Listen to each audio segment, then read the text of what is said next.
ទូរទស្សនិកជនជាទីគោរពរាប់អានយើងខ្ញុំសូមអនុញ្ញាតភ្ជាប់ទូរស័ព្ទទៅភ្នាក់ងាររាយការណ៍សម្រាប់វគ្គនេះហើយដំបូងសូមភ្ជាប់ទូរស័ព្ទទៅភ្នាក់ងារប្រចាំការនៅក្នុងខេត្តបាត់ដំបងជួបនឹងលោកសុខុមបាទហើយសូមបកគោលនីតិឆ្លើយឆ្លងជូនដល់លោករដ្ឋឆ្លើយឆ្លងទៅនឹងលោកសុខុមសូមជឿបាទអរគុណច្រើនលោកបត្រាបាទជំរាបសួរលោកសុខុមបាទ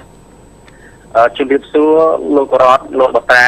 រួមទាំងបងប្អូនដែលកំពុងតែទេសនាកម្មវិធីព័ត៌មានទូរទស្សន៍ហងមាសផងបាទជំរាបសួរបាទលោកសុខុមថ្ងៃនេះមានរឿងអីដែរដើមសប្តាហ៍នេះបាទដើមសប្តាហ៍នេះខ្ញុំមានព័ត៌មានមួយទាក់ទងទៅនឹងរថយន្តដឹកអ្នកដំណើររបស់ក្រុមហ៊ុនមនីឆេះបណ្ដាលឲ្យស្លាប់មនុស្សម្នាក់និងរងរបួសធ្ងន់5នាក់ផ្សេងទៀតបាទលោកសុខុមសូមលម្អិតតែម្ដងបាទសូមអញ្ជើញរថយន្តដឹកអ្នកដំណើររបស់ក្រុមហ៊ុនរថមនីឆេះពេលកំពុងបើកបរដឹកអ្នកដំណើរពេញបណ្ដាលឲ្យមនុស្សម្នាក់បានស្លាប់និងរងរបួសធ្ងន់ចំនួន5នាក់ផ្សេងទៀតករណីនេះលោកឈឿនកំសុងប្រធានក្រុមអង្គការបង្ក្រាបនៅក្នុងការចោះជួយអន្តរាគមន៍បានបញ្ជាក់ថាហេតុការណ៍ដ៏រំភើបខាងលើបានកើតឡើងនៅម៉ោង 10:20 នាទីថ្ងៃទី6ខែសីហាឆ្នាំ2016នៅក្នុងភូមិសាស្ត្រក្រុមទី8ភូមិព្រែកកូនសេងសង្កាត់អូម៉ាក្រុងនៅខេត្តបាត់ដំបងរីឯលោកអាកំសាននៃការិយាល័យចរាចរណ៍ជើងគោកនៃក្នុងការនគរបាលខេត្តបានឲ្យដឹងថាគ្រោះថ្នាក់ខាងលើបណ្ដាលឲ្យមនុស្សម្នាក់បានស្លាប់ឆេះនៅក្នុងរថយន្តមានឈ្មោះឡុងខេភេទប្រុសអាយុ42ឆ្នាំដែលមានទីលំនៅនៅខាងក្រុងប៉ោយប៉ែតនិងមនុស្ស5នាក់ផ្សេងទៀតរងរបួសធ្ងន់ក្នុងនោះមានស្ត្រី3នាក់ក្មេង1នាក់ផងដែរកំពុងសង្គ្រោះបន្ទាន់នៅមន្ទីរពេទ្យរថយន្តក្រុងនេះរងការខូចខាតទាំងស្រុងបាទដែលមានលោកសុខុមតើរថយន្តនោះមុននឹងឆេះចេញដំណើរពីណាទៅណាហើយមានមនុស្សពេញចំនួនប្រមាណអ្នកដែរបាទតាមព័ត៌មានមិនតន់ជាក់លាក់ទេថាមានអ្នកដំណើរប្រមាណជា19ទៅ20នាក់ហើយការធ្វើដំណើរទិសដៅរបស់រថយន្តក្រុងរិទ្ធមនីនេះគឺធ្វើដំណើរពីប៉ោយប៉ែតឆ្ពោះទៅកាន់ទីក្រុងភ្នំពេញតែម្ដងបាទដែលយោងទៅតាមហេតុការណ៍នេះគឺរថយន្តនេះរងការខូចខាតទាំងស្រុងតែម្ដងហើយពាក់ស្លាកលេខភ្នំពេញ 3B 1880គុតរបស់ក្រុមហ៊ុនរិទ្ធមនីខណៈធ្វើដំណើរពីប៉ោយប៉ែតខេត្តបន្ទាយមានជ័យទៅកាន់ទីក្រុងភ្នំពេញបាទចំណែកឯក្រុមសូមជើញបាទសូមជើញចំណែកឯក្រុមជំនាញមន្ត្រីជំនាញលោកបានបញ្ជាក់ថាមូលហេតុនៃការខាត់ឆេះនេះបណ្ដាលមកពីឆ្លងចរន្តអគ្គិសនីនៅផ្នែកខាងមុខដោយឡែកអ្នកបើកបរពេលដែលបើកកាត់ហេតុគឺតិចខ្លួនបាត់តែម្ដងករណីនេះ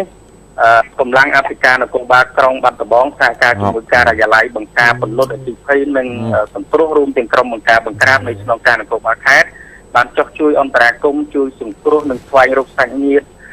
រហូតទល់ភ្លឺនៅក្នុងហេតុការណ៍នោះបាទបើតាមការពិនិត្យផ្ទាល់របស់សមត្ថកិច្ចមានបញ្ជាក់ថារថយន្តនឹងវាចាស់ពេកឬវាយ៉ាងម៉េចអីដែរឬក៏ដោយសារអីបានជាឆ្លងបាទដាច់ស្រង់ឆ្លងលោកពុំបានបញ្ជាក់លម្អិតទេទាក់ទងទៅនឹងការឆេះនេះលោកគាត់បញ្ជាក់ថាបណ្ដាលពីការឆាបឆេះនេះគឺបណ្ដាលមកពីការឆ្លងចរន្តអគ្គិសនីនៅផ្នែកខាងមុខទៅមានបងប្អូនយើងមួយចំនួនរងគ្រោះដោយសារទ្វារនៅខាងមុខនៃរថយន្តនោះគឺ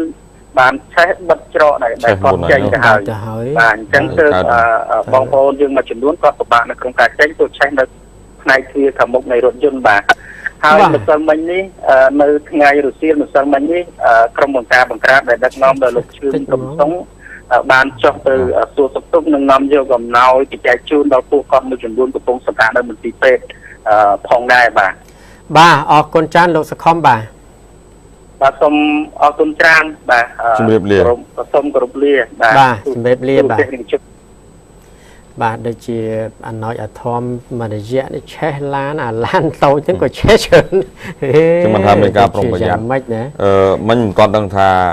សំណងក្រុមរដ្ឋមនីនឹងសងរបៀបមិនទេព្រោះស្ថិតនៅក្នុងការស៊ើបអង្កេតស្ថិតនៅក្នុង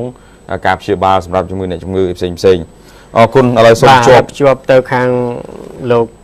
កំហៃវិញម្ដងចាំខេត្តផ្សេងនោះសូមលោកបត្រាសំជឿអរគុណលោករដ្ឋជំរាបសួរលោកកំហៃបាទជំរាបសួរលោកបត្រាបាទជំរាបសួរលោករដ្ឋបាទជំរាបសួរផងដែរទស្សនិកជនផងនេះបាទ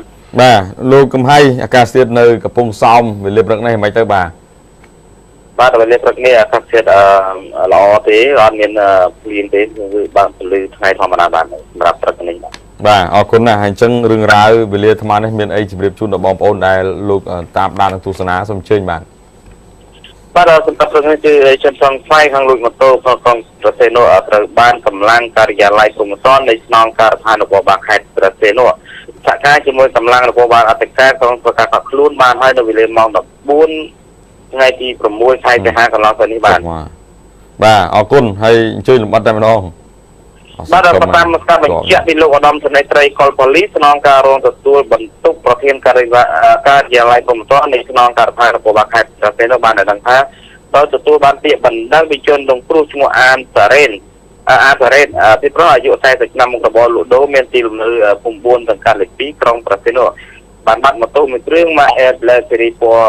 ស៊េរី2013មួយគ្រឿងពណ៌ស្លាទុំកាលពីយប់ថ្ងៃទី4ខែសីហាឆ្នាំ2016វេលាម៉ោង3:00ស្ថិតនៅភូមិ4សង្កាត់លេខ4ក្រុងប្រទេសនោះនគរបាលក្រុមការដឹកនាំរបស់លោកកុលបានធ្វើការសហការជាមួយនឹងកម្លាំងអធិការនគរបាលក្រុងធ្វើការស្រាវជ្រាវទៅឈានទៅដល់កំណត់មុខសញ្ញាខាត់ខ្លួនជនសង្ស័យបានមួយនាក់ឈ្មោះទាវណាំរតហើយពេលពីប្រុសអាយុ36ឆ្នាំមុខរបរគ្មានស្នាក់នៅផ្ទះជួលភូមិ1សង្កាត់លេខ1ក្រុងប្រទេសនោះបាទ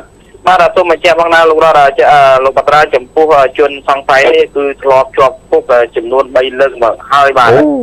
ដល់ពីអំពីបទចោទកម្មនេះដល់លើកទី1គឺនៅ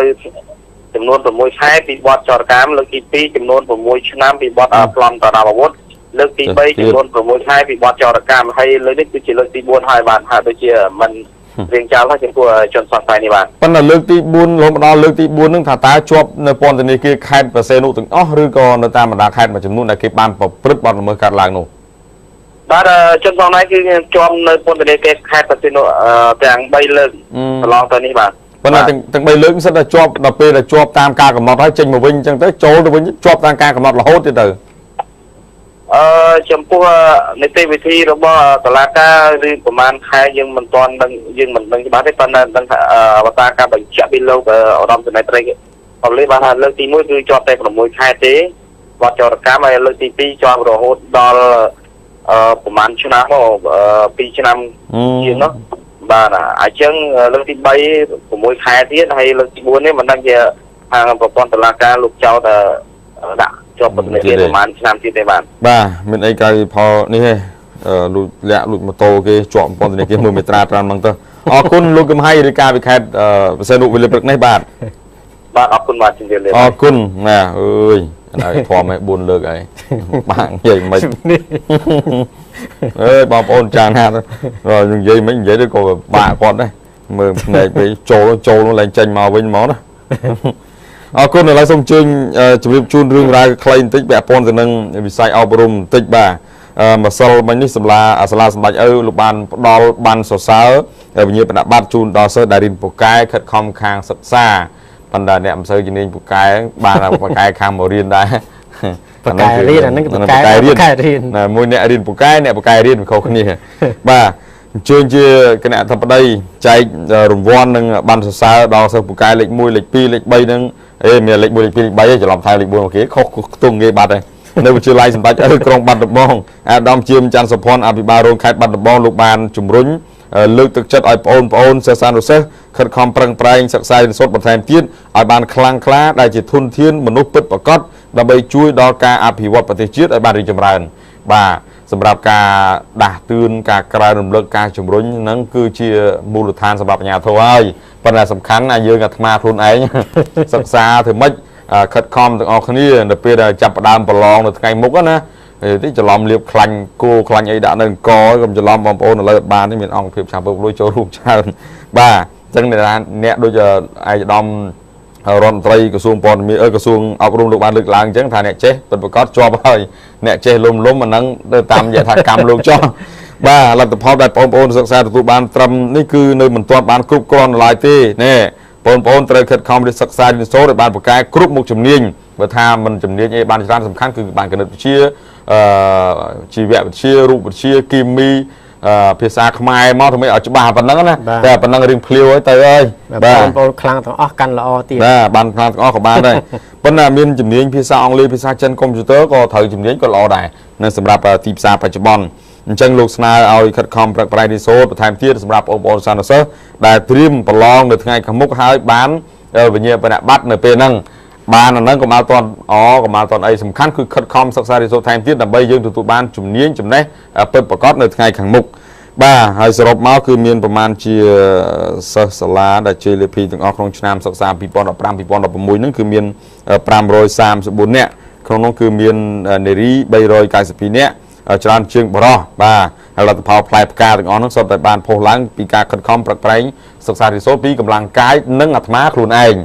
បាទអរគុណជម្រាបជូនប៉ុណ្ណឹងទេពាក់ព័ន្ធទៅនឹងវិស័យអប់រំបាទហើយសូមសម្រាប់បន្តិចសិនវគ្គក្រោយនឹងភ្ជាប់ទូរស័ព្ទទៅភ្នាក់ងាររាយការណ៍តាមបណ្ដាខេត្តមួយចំនួនទៀតនិងជម្រាបជូនរឿងរ៉ាវពិស្ដារលំអិតបន្តបាទសូមសម្រាប់បន្តិច